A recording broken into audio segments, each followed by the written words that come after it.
moderando la sesión del día de hoy. Antes de comenzar, les invitamos a cerrar cámaras y micrófonos para dejar al ponente y aprovechar al máximo el ancho de banda del sistema, de la plataforma. Bueno, pues sean todos bienvenidos. Voy a iniciar presentando al ponente.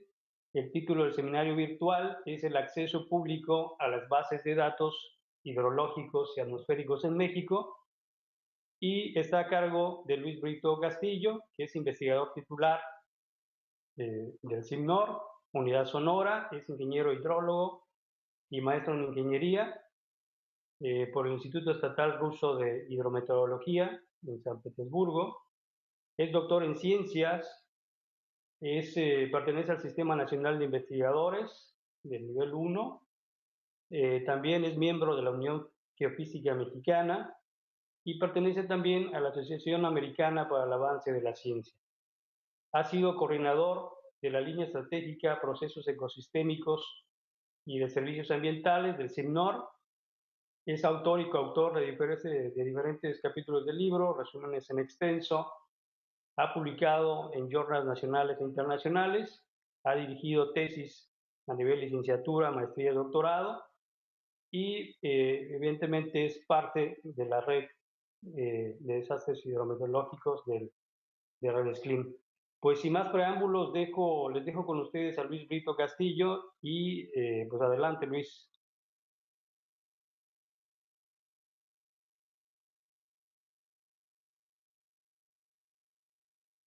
Redes Clim, una de las líneas temáticas que nos preocupó fue tratar de explorar todas las bases de datos que hay en México, porque esos son importantes para poder entender cualquier evento extremo, ya sea de la parte atmosférica o de la parte hidrológica. Y entonces quiero compartir con ustedes la historia breve de lo que ha sido el desarrollo de las ciencias atmosféricas y la hidrología en México, cuáles son los problemas para poder accesar a los datos públicos. Actualmente podemos accesar a muchos datos, tanto de México como del mundo, pero les voy a hablar un poco de las observaciones y finalmente voy a hablarles sobre lo que hemos hecho en Redes Clim para poder impulsar la línea temática 1, que es la de monitoreo, bases de datos y diseminación de información. Voy a hablar de tres aspectos importantes. El primero, como ya les mencioné, es una breve reseña histórica del monitoreo atmosférico e hidrológico en México. Después voy a hablarles sobre las bases de datos identificadas y cómo poder accesar a ellas de manera pública. Y finalmente, la unificación de datos, que ha sido todo un reto para nosotros, inclusive para el gobierno federal. En 2012, el Servicio Meteorológico Nacional cumplió 135 años de historia y con motivo de su celebración publicó un libro donde nos habla de la reseña histórica del monitoreo atmosférico en el país. Yo simplemente retomo lo que está publicado en ese libro, es de acceso libre, pero también le incorporo lo que es la historia de la hidrometría, que no viene incluida en ese libro. Entonces, miren, aquí lo que les muestro, lo que ven en sus pantallas, es un resumen esquemático de esa historia para poder apoyarme de los sucesos más importantes que han ocurrido. La línea azul que ven ahí es la línea del tiempo, que comienza desde 1650 hasta el año 2012. Las líneas rojas que ven ahí que cruzan esa línea azul son los sucesos importantes que se han registrado en el desarrollo de la meteorología y la hidrología en el país. En la parte superior, ustedes ven ese letrero que dice meteorología y ven unas flechas anaranjadas con números 1, 2 y 3. Esos son los hitos más importantes y las fechas en que ocurrieron. Ahorita voy a hablarles con más detalle al respecto. En la parte inferior, ven también otros letreros que dice hidroclimatología en azul e hidrometría en negro. Y también unas flechas en anaranjado con los números 4 y 5, que también marcan los hitos importantes en México, pero de la parte de hidrometría. Debo comentarles que desde el siglo XVII, el impulso de los estudios atmosféricos en el mundo se vio fortalecido por 4 sucesos importantes: la invención del termómetro, por Galileo Galilei en 1612, la invención del barómetro por Evangelista Torricelli en 1643 y la invención del anemómetro por Roberto Hooke en 1667. Ya con esos equipos, los científicos empezaron a tomar registros de manera periódica y muy precisa de las variables atmosféricas. En 1832, Samuel Morse inventa el telégrafo y con esto da un impulso para poder difundir los registros que hasta entonces se venían tomando, no solamente en México, sino en todo el planeta. Entonces vamos a comenzar con la parte de meteorología, hablando un poco de su historia. Según el libro de aniversario del Servicio Meteorológico Nacional, la historia en México de la meteorología comienza con la publicación de Juan Ruiz en 1652 de un estudio titulado Discurso hecho sobre la significación de impresiones meteorológicas que se vieron en 1651. Si observan en la pantalla, ven una estrellita que está a un lado del número 1650. Ese es el hecho que marca justamente la publicación de ese discurso. Desafortunadamente no hay registros con equipos, sino solamente son impresiones con observaciones que el propio Juan Ruiz realizó en 1651. De ahí tuvieron que pasar poco más de 220 años para que en 1773 ya se iniciara la práctica formal de efectuar observaciones precisas del tiempo atmosférico en la Nueva España. Eso ocurrió por dos hechos importantes. El primero, para poder tener un beneficio directo del conocimiento de la naturaleza en México, en la Nueva España en ese entonces, pero el segundo aspecto importante por cual se iniciaron las observaciones fue porque en Europa se tenía una impresión negativa de las condiciones que prevalecían aquí en el continente americano. Se decía, por ejemplo, que las condiciones del clima eran adversas, y eso explicaba el poco desarrollo de las comunidades que aquí encontraron. Se hablaba, por ejemplo, de que los viajeros o los exploradores pues sufrían del mal clima, se volvían perezosos, inclusive los que llevaban plantas, cuando las transportaban a Europa, estas era difícil de poder cultivarlas, se desarrollaban con lentitud y además no producían lo suficiente. Bueno, esas ideas erróneas se trataron de demostrar que eran negativas y además eran incorrectas debido a la ignorancia del clima aquí en la Nueva España y en toda América. Efectivamente, Europa se encuentra en latitudes medias y entonces en aquel entonces no se conocía mucho de las condiciones que existían en el trópico. Un hecho importante aquí en México es lo que ocurrió en marzo, el 26 de marzo de 1803, en el que el naturalista alemán Alexander von Humboldt arriba al puerto de Acapulco. Del lado derecho de su pantalla ustedes ven un mapa.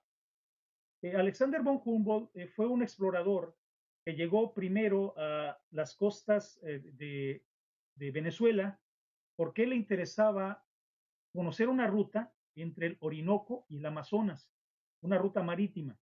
Se decía que el río no estaba conectado con el Amazonas y él quería demostrar que sí lo estaba. Pero entonces en 1803 él arriba al puerto de Acapulco y de ahí se traslada a la capital de la Nueva España. El virrey Iturrigaray le otorga un pasaporte para que él se pueda mover libremente por todo el reino. Eso fue bastante, beneficioso para la Nueva España, porque gracias a la exploración de Alexander von Humboldt se publican dos libros. El primero es Ensayo político sobre el reino de la Nueva España, que se publica entre 1807 y 1811, y el segundo es Viaje a las regiones equinocciales del Nuevo Continente, publicado entre 1807 y 1834. Gracias a esa publicación, Humboldt hace registros meteorológicos. Por ejemplo, en 1807 aparece publicado una tabla de la temperatura media de los 12 meses para el puerto de Veracruz, que prácticamente son de los registros mucho más antiguos que se tienen registro, valga la redundancia. Y aquí aparece el primer hito de la historia, marcado con el número 1. Y es porque en 1824, después de la Guerra de Independencia, acuérdense que en 1810 México se independiza o inicia la Guerra de Independencia, ya siendo una nación independiente, en 1824 le da el reconocimiento oficial al libro Ensayo Político sobre el Reino de la Nueva España, publicado por Alexander von Humboldt. Era tanta la información del territorio que en ese entonces existía, que la declaró como la fuente estadística informativa más confiable para poder reorganizar el país. Después, entre 1825 y 1834, hubo otro alemán, Joseph Burckhardt, el cual publica el libro Estancias y viajes en México, donde presenta estudios sobre las ciudades y los diferentes climas, los volcanes, las fuentes termales, los distritos mineros y los edificios precolombinos, ya en el entonces México independiente. Posteriormente, en 1854, marca, digamos, otro hito en la historia, que está marcado ahí con el número 2, porque ya como México independiente se crea el Ministerio de Fomento, Colonización, Industria y Comercio, que fue el que otorgaba el presupuesto para que se pudieran ya iniciar las observaciones meteorológicas de manera formal en México. Y por decreto presidencial y a raíz de la creación del Ministerio de Fomento, Colonización, Industria y Comercio, se crea el 6 de marzo de 1877 el Observatorio Meteorológico y Astronómico de México. Anteriormente, los dos observatorios importantes, el Observatorio Astronómico y el Observatorio Meteorológico, funcionaron de manera conjunta, pero al Observatorio Meteorológico ya se le designó de manera oficial como Observatorio Meteorológico de México, más bien Observatorio Meteorológico Central. Y eso marca el segundo hito en la historia de la meteorología en México. Ustedes ven otros asteriscos que están posterior al hito de número 2, pero antes de llegar a ello, debo decirles que con la invención del telégrafo, el Observatorio Meteorológico Central de México ya podía difundir las observaciones a otras regiones, no solamente de Estados Unidos, sino también de Europa. Y eso fomentó mucho la difusión de las observaciones, se hicieron públicas las observaciones que se registraban en diferentes partes del mundo. México no era la excepción. Aquí también recibíamos, por ejemplo, observaciones o se reportaban observaciones de Estados Unidos y de Europa, y con ellas se hacían ya los primeros pronósticos del tiempo atmosférico. Fue tanto, digamos, la utilidad del telégrafo en ese entonces que el director del Observatorio Meteorológico Central le propuso al gobierno en curso que se aprovecharan las estaciones telegráficas para que se equiparan con equipos meteorológicos y que ellos directamente hicieran las observaciones en diferentes partes de México. Así fue como en 1898, con ayuda de la red telegráfica del país, se publica la primera carta del tiempo de telégrafos federales que apoyarían el pronóstico principalmente de los nortes que ocurrían en México. Y después de eso aparece otro hito importante en el país, que es en 1901, es el número 3 que ven en sus pantallas, y es en 1901, por decreto presidencial, el Observatorio Meteorológico Central toma ya oficialmente el nombre de Servicio Meteorológico Nacional, con el cual cuenta hasta la actualidad. Ya no solamente cumplía la obligación de tomar registro del tiempo, sino ya funcionaba como un servicio propiamente dicho, que otorgaba productos a diferentes sectores como la industria, el sector público, principalmente para protección civil y protección contra eventos extremos del tiempo atmosférico. Posteriormente hay otros dos asteriscos que ven ahí en la línea del tiempo. Una es en 1913, después de la Revolución Mexicana, y es porque debido a la turbulencia revolucionaria, el plan de trabajo del Servicio Meteorológico Nacional cambia Es decir, ya debido a los problemas sociales que existían en México y además los problemas presupuestales, cambian su plan de trabajo y ahora las lecturas ya no se realizan cada hora como se venían realizando anteriormente, sino se realizan lecturas diurnas que comienzan a las 8 de la mañana y concluyen a las 8 de la noche. Y con esas lecturas ellos hacen el resumen de las 24 horas de cada día. Y finalmente, de meteorología, otro hecho importante ocurre en 1946, cuando se crea la Secretaría de Recursos Hidráulicos y a esta se incorpora la Dirección General de Geografía, Meteorología e Hidrología. Todos los observatorios que hay en el país y ahora son administrados por esta nueva Secretaría de Recursos Hidráulicos. Según el libro, durante todo este periodo, que inicia en 1877, con la creación del Observatorio Meteorológico Central, hasta 1946, fecha en que se crea la Secretaría de Recursos Hidráulicos, la parte de monitoreo que se hacía en México por los observatorios cumplía con todos los estándares y se podía colocar al nivel de los principales observatorios del mundo, como el de Greenwich, el de Pensacola, el del Vaticano y otros más observatorios que en aquel entonces operaban de manera formal. Ahora, pasando a la parte de hidrometría, obsérvense que ahí la línea del tiempo aparece prácticamente vacía hasta iniciado el año 1900.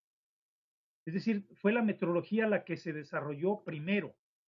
Y el primer hecho importante que ocurre en la parte de hidrometría fue que en 1904 se dan sus inicios con la instalación de algunas estaciones de aforo en el río Lerma a cargo de la Secretaría de Fomento, Colonización, Industria y Comercio. Y después hay tres hechos importantes. El primero ocurre en 1921, el cual se le encarga a la Dirección de Irrigación de realizar estudios hidrológicos orientados hacia el aprovechamiento y defensa contra crecientes. En ese año se integran las observaciones que hasta entonces existían, las observaciones hidrométricas y climatológicas que se realizan en todo el país. Después, en 1922, con la introducción del molinete hidráulico, para poder medir la velocidad de la corriente, se instalan nuevas estaciones en otros sitios, en otras corrientes. El molinete hidráulico es, digamos, lo que para la meteorología sería el anemómetro, que sirve para medir la velocidad del viento. El molinete hidráulico sirve para medir la velocidad de la corriente. Y con esa se podían ya cuantificar la cantidad de agua que escurría en los ríos. Otro hecho importante en la parte de hidrología fue que en 1937 se crea la Comisión Federal de Electricidad y a ella se le atribuyen las obligaciones de planear, construir, generar, transmitir y distribuir la energía eléctrica en el país. Con la creación de la CFE, y debido a que tenía unos intereses totalmente diferentes a la parte de protección de ríos, CFE crea su propia red hidroclimatológica. Y entonces, a partir de 1937 en México, empiezan a aparecer dos instituciones que manejan redes diferentes. Por una parte, la Comisión Federal de Electricidad con su red hidroclimatológica y la parte de hidrología con la Dirección de Irrigación, que también opera sus propias redes hidroclimatológicas. Y finalmente, otro hecho que marca un hito en la historia fue en 1989, que por decreto presidencial se crea la Comisión Nacional del Agua. El Servicio Meteorológico Nacional queda adscrito a esta comisión, como una sugerencia de la Subdirección General de Administración del Agua, y además se digitalizan por primera vez los datos meteorológicos mediante el sistema CLICOM. El sistema CLICOM es clima computarizado, es un sistema que fue creado por la Organización Meteorológica Mundial para poder tener un formato que fuera afín en todos los países miembros. La transmisión de datos se transmite por ese formato afín y finalmente llega a todos los rincones de los países que son miembros de la Organización Meteorológica Mundial. Por eso es que en ese año todos los datos se empiezan a digitalizar y se empiezan a transmitir ya por una vía totalmente diferente, es a través del sistema CLICOM, como se empiezan a tratar a difundir los datos meteorológicos en el país. Este sistema lleva algunos años de retraso, por lo que si ustedes consultan, por ejemplo, el CLICOM, se darán cuenta de que no están actualizados al día de hoy o al día de ayer, sino que pueden encontrar datos desde algunos meses hasta algunos años en algunas estaciones. Pero el CLICOM es la fuente oficial de datos que hay en México para lo que se refiere a los datos atmosféricos. Si ustedes se fijan en la imagen, hay un puntito azul y una línea también azul.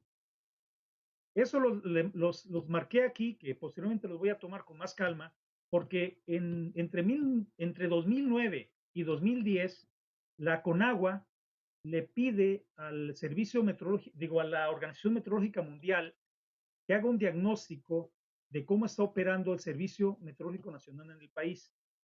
Y a raíz de ese diagnóstico, la Organización Meteorológica Mundial propone un plan de modernización a 10 años, que inició en 2010. Por eso la línea azul. El plan está para concluirse en el año 2019 y de eso trataré un poquito más adelante. Ahora pasemos a los registros públicos, lo que a nosotros nos interesa, porque nos interesa poder entender lo que es el monitoreo que existe en el país. Como ya les había mencionado anteriormente, aquí pueden ver todas estas líneas marrón que marcan las épocas en que se tienen o se difundieron los registros atmosféricos, primero en la Nueva España y después en el país. Y todo comienza el 24 de marzo de 1789, en el que José Antonio de Álzate, que es la fotografía que ven ahí, publica un artículo sobre un hidrómetro construido por él mismo, quien en su descripción topográfica de México menciona que ya se tenían registro de lecturas de temperatura de un periodo de 8 años consecutivos. La línea anaranjada que ven en la parte superior, ahí mismo arriba del recuadro café, marca un hecho en el que entre 1787 y 1793, la Nueva España sienta las bases para el desarrollo de la meteorología en ese entonces. Y después viene una línea marrón que tiene las letras ABH, que es la época en que Alexander von Humboldt publica sus dos libros, ensayo sobre la política del Reino de la Nueva España y viaje a las regiones equinocciales del nuevo continente, y donde se registran también muchas variables meteorológicas. Y aquí voy a resaltar solamente algunos hechos importantes de lo que son los registros públicos. Primero, entre el 14 de junio de 1824 al 14 de enero de 1828, se tienen los primeros registros horarios de temperatura, lluvia, presión atmosférica, velocidad del viento y electricidad. El otro hecho importante fue la serie que ya se tenía en el Observatorio de Nayarit.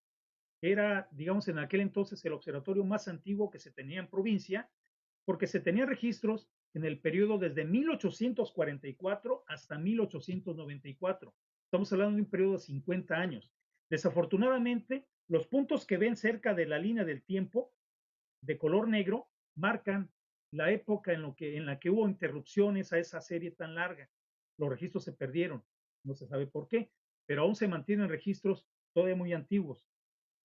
También entre 1855 y 1875 se registran datos en la hacienda San Nicolás de Buenaventura en Xochimilco, y es la serie continua más larga que se tenía hasta la creación del Observatorio Meteorológico Central.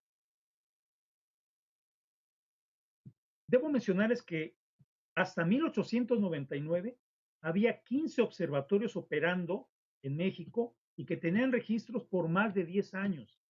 Estos son los observatorios de Guadalajara, Guanajuato, León, México, Mazatlán, con 2 observatorios, Oaxaca, Puebla, Querétaro, San Luis Potosí, Saltillo, Tacubaya, Tuxpan y Zacatecas. De hecho, son los observatorios que tienen los registros más largos. que hay en el país. Estas gráficas es el universo de datos atmosféricos e hidrométricos que tenemos en la actualidad. En la parte izquierda de sus pantallas, ustedes pueden observar el gráfico de cómo se transmitían los datos de forma telegráfica y que ahora lo podemos rescatar a través de fuentes científicas, como es el journal de la American Meteorological Society, en este caso el Monthly Weather Review. Si ustedes revisan el journal, ustedes pueden obtener los datos, en este caso se presentan los datos para enero de 1896, pero a través de los diferentes volúmenes que se publicaron de ese journal, ustedes pueden rescatar muchos de los datos que enviaba México, primero a Texas y después de ahí se iban hasta Washington, D.C. Ahora, en el otro gráfico donde dice banco de datos existentes, observamos la cantidad de información que tenemos actualmente. Ahí ustedes pueden observar que a partir de 1921, que es donde podemos obtener ya registros públicos, y no es raro saber por qué a partir de ese año, que fue cuando la Dirección de Irrigación toma la batuta, ¿verdad? Y se juntan las observaciones hidrológicas y climatológicas que había en el país y entonces se crea ya la primera base de datos. ¿Qué pasó con los datos que había anteriormente? No tengo idea, porque tampoco vienen incluidas en los bancos de datos que existen actualmente. Pero observen ahí dos líneas paralelas, punteadas, que están marcadas entre 1960 y 2004. Tanto para los datos atmosféricos como los datos hidrométricos inferiores, ese es el periodo de registros más, digamos, más denso que tenemos en el país. Hay una caída importante que coincide más o menos en 1985, que coincide con el terremoto de México, donde se destruyeron muchos de los registros históricos que antes había en papel y muchos equipos que ahí existían también fueron destruidos. ¿Cuáles son las causas que limitan el acceso público a los datos? Yo identifico tres. La primera son los derechos de propiedad intelectual o derechos de autor. El segundo es el propósito del registro. Y el tercero, que el dato esté clasificado como reservado. En el caso del número uno, pues es obvio que si tú gastas recursos para monitorear, pues tú decides a quién le otorgas el dato. Lo que ocurre, por ejemplo, que con algunas instituciones privadas que tienen redes de monitoreo y que no comparten los datos o los comparten a través de la venta o a través de un convenio. El otro es el propósito del registro. En este caso aparece una nota en el libro donde dice que la adscripción del Servicio Meteorológico Nacional a una instancia federal condiciona su cumplimiento y misión, pues ha tenido que renunciar a algunas actividades, dando lugar a la aparición de otros servicios meteorológicos, como el Servicio a la Navegación del Espacio Aéreo Mexicano, la CENEAM, el Servicio Meteorológico de la Secretaría de Marina Armada, la CEMAR, y el Comité de Meteorología del Centro de Estudios y Pronósticos Meteorológicos de la Secretaría de Protección Civil de Veracruz. Esos tres tienen sus propias redes de monitoreo y por lo tanto sus propios servicios. Y por lo tanto, poder accesar a esos datos ya están limitados, principalmente en la CEMAR. Existe, digamos, una instancia oficial que limita su divulgación pública. En el caso de la hidrología, los intereses de las instituciones han dado lugar también a que diferentes instituciones operen y administren sus propias redes hidroclimatológicas, como sucede con la CFE, la CONAGUA, el CENAPRED y algunas otras instituciones privadas. ¿Cuáles son las bases de datos que tenemos actualmente y que son públicas? Primero es el CLICOM. A través de redes CLIM, el CICESE en 2010, la base de datos CLICOM que estaba actualizada hasta 2010, crea una página que ustedes pueden consultar a través de la página del CICESE, donde pueden ustedes no solamente accesar al dato observado y poder descargarlo libremente de todas las estaciones que hay en México, sino también pueden hacer mapas y otro tipo de cosas que les permita hacer el sistema. La UNIADMOS en la UNAM también crea su propia base de datos. Ahí tienen la dirección web donde pueden consultarlos y pueden descargar las observaciones también de muchas estaciones, pero también les presenta información de muchos mapas que ellos han creado a través de esa página. Las bases principales con las que contamos actualmente es la base de ERIC, que fue actualizada en el 2013 y la cual cuenta con 5.271 estaciones climatológicas, 26 de las cuales hay registros hasta 2013 desde su creación, 395 tienen registros hasta 2012, más de 1.500 estaciones tienen registros hasta 2011 y cerca de 2.000 estaciones tienen registros hasta 2010 desde su creación. La base de datos la pueden adquirir en venta o también la pueden solicitar de manera gratuita directamente a través del Instituto Mexicano de Tecnología del Agua. De la parte de hidrometría, a través de la página del IMTA, en la parte inferior, ustedes pueden ver la dirección, pueden consultar la base de datos hidrométrica, que se denomina como bandas o Banco Nacional de Datos de Aguas Superficiales. También nos pueden descargar los datos de manera gratuita. Esos cuenta con registros de 2.070 estaciones hidrométricas, que cuenta con aforos, con niveles de agua, transportes de sedimentos, volúmenes de sedimentos, etcétera. Cuenta con 480 estaciones que están actualizadas hasta 2006 y se tiene registro de más de 180 presas. Les vuelvo a repetir, esas bases de datos son gratuitas y ustedes pueden obtener toda la información que hay en México que está reportada y que les presenté en las imágenes anteriores. Luego, de la parte derecha, ustedes ven dos mapas.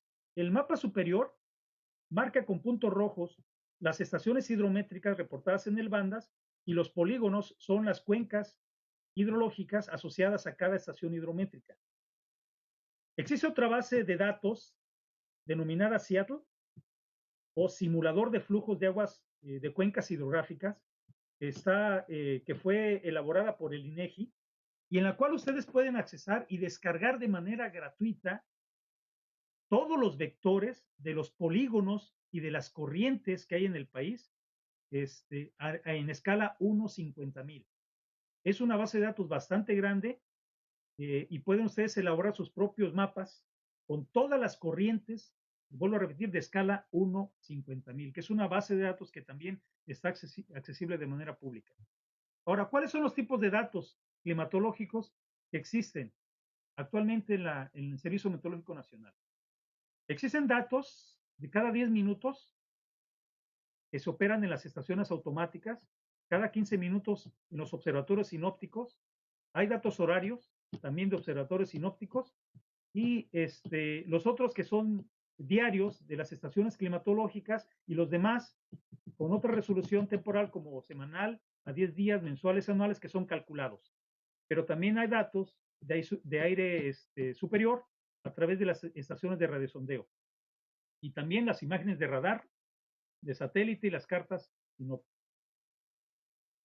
El Servicio Meteorológico Nacional impulsó a partir de 2010 la migración de toda la base de datos a un solo manejador. Y eso lo hacen en un sistema conocido como MISQL. La idea es que toda la información, tanto meteorológica, atmosférica, hidrológica, se pueda guardar en un solo sitio y se le conoce como base de datos única. Eso es muy importante para nosotros. Y ese sitio se le denomina Sistema Manejador de Bases de Datos de Meteorología, Climatología e Hidrología. Y en ella vamos a poder encontrar todos los datos hidrométricos, atmosféricos que se han publicado en México o que se lograron rescatar, principalmente los antiguos, que muchos se perdieron a partir de la Revolución y después del terremoto de 1985, muchos registros se perdieron, pero todavía se pudieron rescatar muchos datos históricos. Bueno, todo eso va en esa base de datos única. Ya me voy un poquito más rápido porque aquí lo que les quiero mostrar solamente son los sitios donde se tienen estaciones, ¿verdad? Meteorológicas y climatológicas. Con diferentes colores se muestran las instituciones que operan las diferentes redes de estaciones climatológicas que hay en México y que están disponibles desde junio de 2011. Me refiero a toda la base histórica. Y estos mapas que ven a continuación Son todas las estaciones automáticas, meteorológicas automáticas que están monitoreando cada 10 minutos.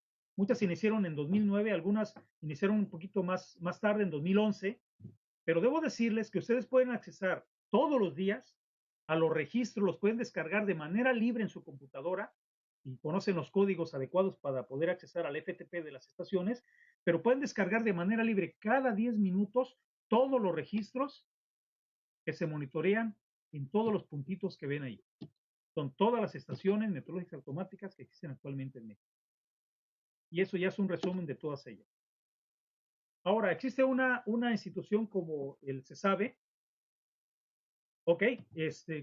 opera una red también de estaciones meteorológicas automáticas que también transmiten en tiempo real cada 10 minutos, pero como es privada, ustedes pueden accesar a los datos que cubre prácticamente todo Sonora, pues a través de una petición directamente a través de su página que ven ahí. ¿Cuáles son ya, para terminar, las acciones tomadas por Redes Clean? Miren, nosotros hicimos a partir de 2010 dos reuniones con gente del Servicio Meteorológico Nacional y con otros representantes, tanto de CFE, de la Marina, etcétera. La primera fue el 3 de agosto de 2012 en el Salón Octagón, donde discutimos la necesidad de unificar los datos. Y ahí fue donde conocimos el sistema de unificación de datos que impulsa el Servicio Meteorológico. Y la otra fue en marzo de 2013 en Manzanillo, Colima, donde pudimos discutir la propuesta de creación del Centro Nacional de Acopio de Datos Hidrometeorológicos y Climáticos que hay en México, que sería impulsada por Redes Clean. Los participantes fueron el Servicio Meteorológico Nacional, la CFE, la Secretaría de Marina, el INIFAP, el CESABESON y el INEGI. Todos estuvieron de acuerdo de que es importante poder crear un centro que se ocupe justamente no solamente de recopilar los datos, sino de analizar la calidad de las observaciones, los aparatos de monitoreo, que lleve un registro formal de los metadatos de todos los, de los metadata de todos los registros, y además de que apoye a todas las instituciones en lo que son las observaciones meteorológicas e hidrológicas que hay en el país. Y ya, 3 palabras. El proyecto de modernización del Servicio Meteorológico Nacional, para que ustedes estén enterados. Como ya les mencioné, en el 2009 se le pide a la Organización Meteorológica Mundial que haga un diagnóstico y se crea un plan de modernización. ¿Y en qué consiste ese plan? Ese plan consiste en poder adquirir nuevos equipos. ¿Qué es lo que existía en 2010 en el Servicio Meteorológico? Existían 79 observatorios sinópticos, 133 estaciones meteorológicas automáticas, 12 radares meteorológicos, 15 estaciones de radiosondeo, 6 estaciones de recepción de imágenes de satélite y una estación receptora de imágenes de la serie de satélites polares TIROS. Ya para entonces, a partir de 2010, el Servicio Meteorológico Nacional realizaba pronósticos a 36, 12 y 4 kilómetros de resolución. Para que se den una idea, 4 kilómetros ya estamos hablando a nivel municipal. O sea, ya el Servicio Meteorológico puede realizar pronósticos a nivel municipal. No en todas las regiones del país por falta de datos, pero ya en muchos de ellos. Ahora, el proyecto a 2019 es planear invertir en redes de radares, de radiosondeo, estaciones automáticas, observatorios sinópticos e imágenes de radares. Se planea consolidar la base de datos meteorológicos y el sistema de información, y además se planea crear un Centro Nacional de Servicios Climáticos que todavía no existe en México. Una parte importante es incorporar no solamente más personal al servicio meteorológico, sino también crear y formar alianzas con otras agencias del gobierno y poder establecer un centro de formación de meteorólogos, climatólogos e hidrólogos, un problema que todavía no tenemos resuelto en México. Eso sería todo por mi parte. Les agradezco la atención. Si tienen comentarios o preguntas, con todo gusto. Luis, te agradecemos muchísimo la presentación. Ha estado, yo creo, desde mi punto de vista muy claro este asunto del acceso público a las bases de datos hidrológicos y atmosféricos en México. Ahorita ya, bueno, dicen que hay eco por el micrófono, entonces cuando cerramos los demás los micrófonos se corrige el eco, ya está. Gracias. En el chat los invito a los participantes, que ha sido bastante abundante la participación el día de hoy, a que formulen las preguntas para que el ponente, el doctor Luis Brito, las pueda responder directamente. Hay algunos comentarios, nos preguntan que si esta presentación va a si la vamos a distribuir, si la vamos a pasar entre las personas. Ya les informé que sí, que entrando a nuestra página de Redes CLIM, www.redesclim.org.mx, en el centro virtual que estamos estrenando este año, hemos subido las presentaciones de la edición anterior, de edición 2015, hay 3 presentaciones, y esta, una vez que la bajemos, porque toda la sesión se ha estado grabando, pasa un mínimo proceso de edición y se sube también al centro virtual de Redes CLIM. Te felicitan, dice que ha estado excelente la presentación, que es muy interesante y mucha ayuda en lo que concierne a la construcción del marco teórico. Aquí hay una pregunta, Luis. Bueno, te felicitan también. ¿Qué instancias faltarían incluir en la propuesta? ¿Puedes, por favor, ir respondiendo esta? ¿Qué instancias trataríamos de incluir en la propuesta que hicimos de la creación del Centro Nacional de Acopio de Datos? ¿A eso se refiere? Correcto. Ok. Miren, qué bueno que hacen esa pregunta. Me voy a regresar un poco, si ustedes están viendo ustedes toda la pantalla. Miren, cuando hicimos la reunión, nos encerramos, prácticamente secuestramos, por decirlo de una manera coloquial, al representante, al coordinador del Servicio Meteorológico Nacional, al representante de CFE, al representante de la Secretaría de Marina, al representante del INEGI. ¿Por qué el INEGI? Porque la ley le atribuye las obligaciones de todos los registros estadísticos que hay en el país y obviamente los registros atmosféricos y hidrológicos son de su competencia y por lo tanto por ley le confiere el INEGI ser la institución que debería, digamos,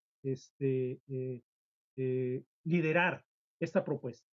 Bueno, en esa reunión, estando con todos esos representantes, discutimos no solamente la necesidad, sino ver la manera de cómo podíamos impulsar este centro. Todavía no ha tenido mucho eco por falta de recursos. Es decir, hay necesidad, pero en el proyecto de modernización todavía nos falta a nosotros unir esfuerzos para poder hacer una propuesta concreta de lo que tendría que ser ese Centro Nacional de Acopio de Datos. Ese fue el primer reporte, el primer informe final que hizo Redes CLIM a CONACYT.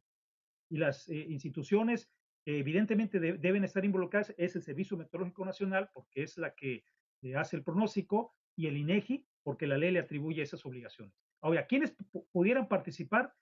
Pues aquí ahí más bien yo les preguntaría a todos ustedes, los que estuvieran interesados de poder hacer unir esfuerzos, de unir nuestros esfuerzos y poder ya dar una propuesta concreta al Servicio Meteorológico Nacional, al CONACYT y evidentemente al gobierno federal, porque eso ya trasciende no solamente al Servicio Meteorológico, eso ya es tiene que ser una decisión federal, ¿no? Inclusive Hacienda debe estar involucrada aquí.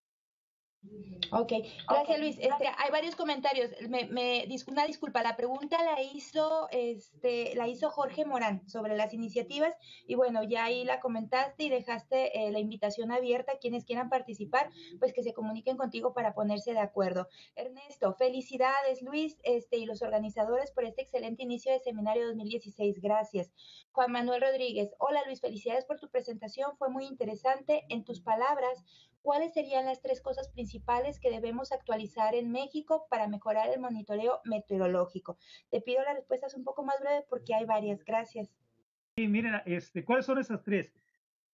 Discutiendo con los representantes, el coordinador de servicio meteorológico, la gente de CFE, no hay mucho, digamos, iniciativa de parte de las instituciones para poder, en primer lugar, compartir los datos. Ese es un primer problema.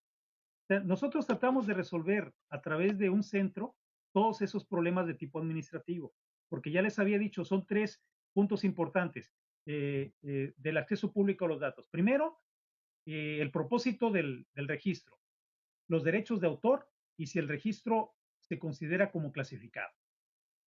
Si se considera como clasificado, no podemos hacer nada. Y todo eso involucra ya todos los equipos que se utilizan para monitorear las observaciones. Entonces, para poder, digamos, resolver o proponer algo, necesitamos primero un centro ¿verdad? Que pueda ocuparse no solamente de esos detalles, sino de muchos otros en los cuales actualmente opera el país, porque cada institución parece que está operando por su propia iniciativa, ¿no? El Servicio Meteorológico está reglamentando cómo se deberían hacer todas las observaciones en México, pero eso ahorita sigue todavía en el proyecto de modernización del SMM. Ok, gracias. Voy a tratar de leer 3 comentarios para que los vayas, por favor, tú respondiendo. Walter Zúñiga, muy clara la presentación, muchas gracias, Luis. Jorge Luis Vázquez, hola, Luis, quiero comentarles que el sistema MCH que mencionaste solo es uno de los tipos de sistemas recomendados por la Organización Meteorológica Mundial conocidos como Climate Data Management Systems. Con base en los planteamientos del Plan Estratégico de Redes CLIM, hago un llamado para que en vez de considerar el MCH, se considere todo el marco teórico conceptual de los CDMS que pueden consultar en esta página y pone la liga. Y Jair Galvez, excelente presentación, muchas gracias. No sé si quieres comentar a esta propuesta de Jorge Luis Vázquez sobre el marco teórico conceptual de los CDMS. No, al contrario, muchas gracias, Jorge Luis, por tu comentario. Se agradece y evidentemente lo retomo también.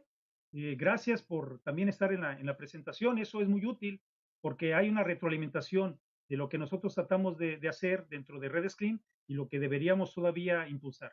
Y evidentemente, gracias también por el comentario, por supuesto, que sí, yo particularmente voy a revisar lo que tú nos comentas, ¿no? Gracias. Gracias, Luis. De nuevo, otros comentarios y preguntas específicas. Jorge Luis Vázquez también. Por otro lado, mencionar también la necesidad de promover el tema del centro de datos desde las instituciones académicas y de investigación, ya que con el recorte reciente de recursos federales y la no consolidación de la modernización del Servicio Meteorológico Nacional a través de crédito externo, es muy poco probable que los planes que se tenían para el 2018 se consoliden realmente. Adrián Pozos, para un proyecto del IIE necesito conseguir datos de vientos máximos diarios. ¿Cuál es el mecanismo para conseguir de manera fácil estos datos sin tener que ir al Servicio Meteorológico Nacional? Soy Alberto López López, lo que pasa es que aparece con otro nombre. Soy Alberto López López y ahí aprovecho para otra pregunta que te hacen de datos. Estoy en búsqueda de datos climatológicos de Jalapa. He buscado y solicitado estos datos, pero no me los han proporcionado de forma completa. En este sentido, en las bases de datos que usted nos mostró, ¿podré encontrar estos datos? Sí, contesto la primera pregunta. Miren, esta cuestión ya la hemos discutido al seno del Comité Técnico Académico, lo que es cómo compartir los datos.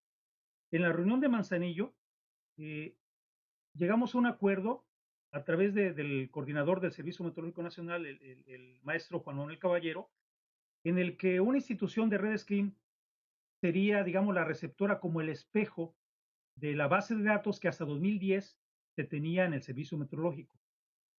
Y ahí acordamos que fuera el CICESE, por toda la capacidad de cómputo que ellos tienen o que tenían en aquel entonces, que fuera la receptora de toda esa base de datos y particularmente el doctor Francisco Ocampo, que fue el que, digamos, se estableció que él recibiría toda esa base de datos. Hasta donde yo sé, él la recibió. El problema ahora ha sido es cómo difundirla entre todos los miembros de Redes Clean. Y en eso yo quiero mencionarles que vamos a hacer un esfuerzo.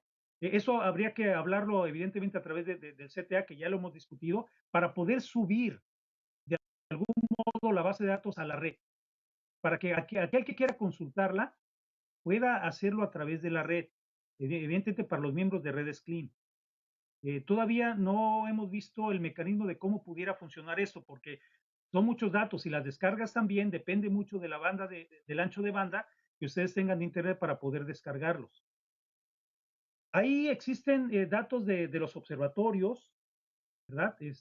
Datos de las estaciones climatológicas, muchas de las cuales tienen registros de vientos históricos, no solamente para Jalapa, sino para otras regiones del país. Aquí más bien sería preguntarles exactamente cuáles estaciones son las que a ustedes les interesa. Y seguramente para usted responder a esa pregunta necesitarían tener idea de cuáles estaciones realmente tienen registros, como los mapas que yo les había mostrado.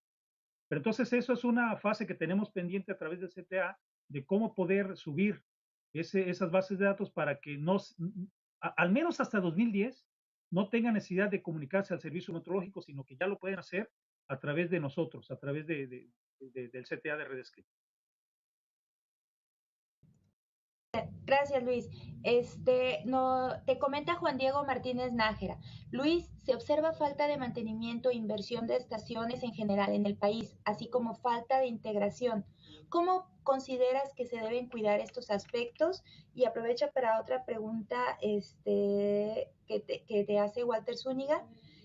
Si hay alguna norma, ley, reglamento que fije las funciones del Servicio Meteorológico Nacional.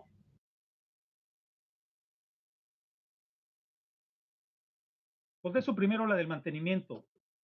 Miren, cuando la Conagua le solicita a la OMM que haga un diagnóstico de operación del Servicio Meteorológico Nacional, evidentemente ese diagnóstico consistió en saber cuáles estaciones ya requerían de equipo o que estaban operando con un equipo obsoleto o tenían problemas con el mantenimiento del equipo y en qué otros sitios, evidentemente también se requiere modernizar la parte de infraestructura. Con el diagnóstico y con lo que Jorge Luis Vázquez amablemente nos aclaró, desafortunadamente él mencionó que no se espera cumplir con las expectativas a 2018, del plan de modernización. Desconozco las razones, yo no opero, no trabajo en el servicio meteorológico, pero veo muy desafortunado de que así sea, porque según tengo entendido, se había solicitado un crédito al Banco Mundial para que se comprara equipo de avanzada, equipo moderno, y además, evidentemente, se pudiera dar mantenimiento a las estaciones que están operando actualmente. Entonces, ahorita yo considero que el problema es de presupuesto. Bueno, no lo sé. Aquí había una contradicción porque, por un lado, Juan Manuel nos dice que no es problema de presupuesto, tal vez sea problema administrativo, de cómo opera el presupuesto, porque presupuesto hay, pero el presupuesto no llega a donde debe llegar. Entonces hay un problema interno ahí muy grave que no hemos podido resolver. Ahora, en cuanto a la segunda pregunta sobre la norma, también la pudiera contestar Jorge Luis Vázquez con más detenimiento, pero hasta donde yo sé sí existe. De hecho, duró mucho tiempo en que se trabajara en ella, porque hay un cuerpo técnico asesor del Servicio Meteorológico que justamente tuvo la función de crear esa norma de operación, la cual no solamente dicta las formas en cómo se debe operar en el servicio meteorológico, sino también cómo se debe monitorear para que vaya acorde a los estándares de la Organización Meteorológica Mundial. Es un documento, no sé, creo que si ya se publicó en el Diario Oficial de la Federación, ya es público, pero si no, se puede consultar directamente a través del Servicio Meteorológico. Gracias. Una última pregunta y una petición. Nos solicitó Erika Méndez tu correo electrónico para hacerte preguntas más puntuales.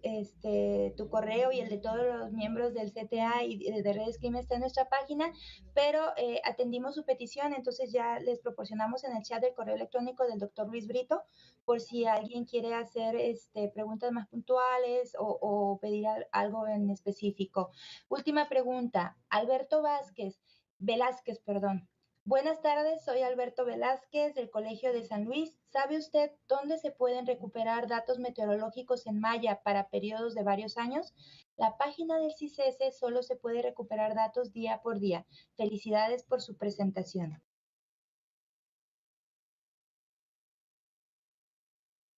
Sí, miren, la Universidad de Washington, de hecho hay un miembro de Redes Clean, Francisco Muñoz Arriola. Él ha trabajado mucho en el aspecto del reescalamiento, lo que en inglés se conoce como mesoscaling. Y han creado ya una base de datos hidrológica y hidrometeorológica de, según, si no mal recuerdo, desde 1940 hasta el año 2010, con resolución horaria para México. Tengo la publicación que ellos hicieron en el Journal of Climate, donde ustedes pueden tener más información. Si a ustedes les interesa, pueden mandarme un mensaje. Y supongo, no sé si a través de las páginas de NCAR, ¿verdad?, podamos tener acceso directo a esa malla, ¿verdad?, para México, porque ya se creó para el país. Y si no, bueno, ustedes podrían contactar directamente a Francisco y él ya les daría más detalles. Yo personalmente no he trabajado con datos de malla, trabajo más con observaciones. Entonces, conozco mejor ya, digamos, los problemas que hay en los registros de observaciones, ¿no? Te agradecemos mucho la excelente presentación. Rocío Vargas nos hace un último comentario. Excelente interacción. Felicitaciones al doctor Brito. Estaremos pendientes de los siguientes seminarios. Hemos procurado siempre los seminarios empezar y terminar a tiempo. Les agradecemos muchísimo a todos su participación, sus preguntas, su entusiasmo. Doctor Brito, muchas gracias por haber accedido a esta presentación. Y para los miembros de Redes Clean y para quienes no son miembros también, siempre son bienvenidos a visitar nuestra página, donde pueden ustedes revisar toda la información sobre los miembros que comentó ahorita Luis. En nuestra página está el directorio de miembros con correos electrónicos, está el mapa de cómo estamos distribuidos geográficamente en el país y muchísima más información. Los invitamos a que visiten la página y el centro virtual. Estaremos anunciándole los próximos seminarios a través de la página y a través de los correos. Y pues no tenemos más avisos por el momento, hasta donde entiendo.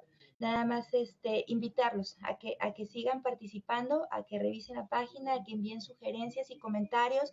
Si a alguien le interesa participar como ponente, por favor, contáctese con nosotros. Con mucho gusto consideramos su participación relacionada con el tema de la red.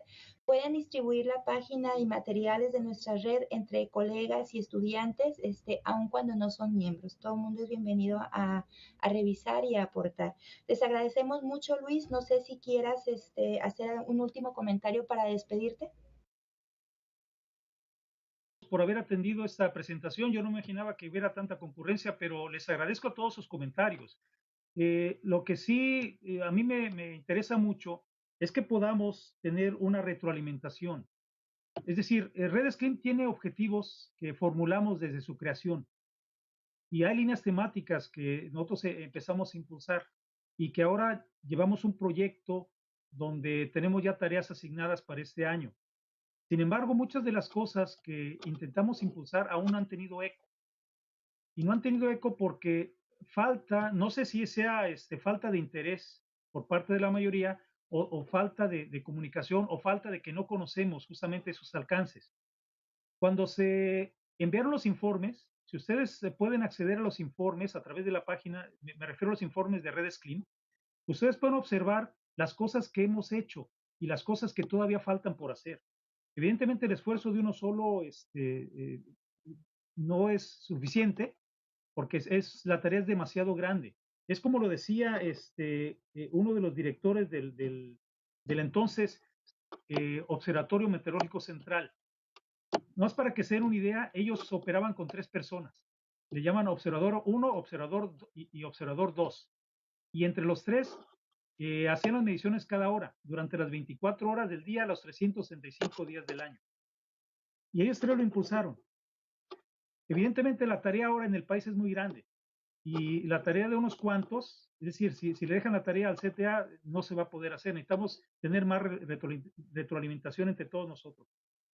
Entonces, yo con eso me despido. Ojalá y podamos tener mayor retroalimentación y que podamos impulsar las cosas que nos hemos planeado, ¿no? Y muchas gracias otra vez a todos. Gracias, Lourdes.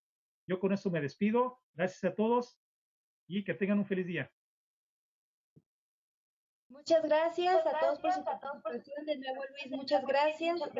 Y les mando un abrazo afectuoso a todos. Nos vemos en la siguiente sesión. Saludos. Bye.